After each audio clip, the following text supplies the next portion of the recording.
बाळापूर तालुक्यात येत असलेल्या ग्राम हातरुण परिसरामध्ये 2 सप्टेंबर रोजी बैलपोळा दिवशी दुपारी सुमारे 1 वाजतापासून तर रात्रभर मुसळधार पाऊस बरसल्यामुळे मोरणा नदीला मोठा पूर आला असून परिसरातील नदी नाले तुडुंब भरून वाहत आहेत।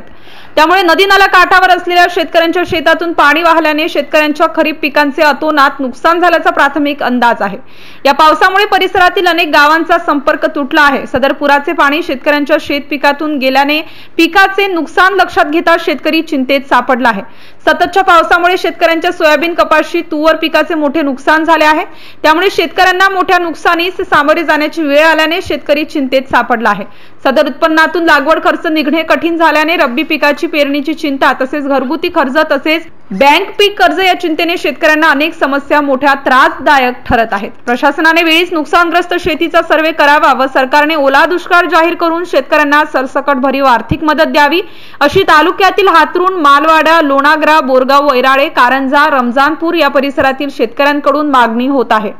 MCN न्यूज मराठी करिता कैमरामैन शाहिद हसन सह काजी मेहंदी हसन, बाळापुर। मैं अशरफ खान हतरून से 3 महीने से कंटिन्यू बारिश होने की वजह से हतरून परिसर के फसलों का बहुत ज़्यादा नुकसान हो चुका है और 2 से 3 बार पूर भी बहुत आ चुके हैं। इससे ज़मीन खरड़ कर गई है और किसानों का बहुत नुकसान हुआ है। 3 महीने से कंटिन्यू बारिश की वजह से फसलों का बहुत नुकसान हुआ है।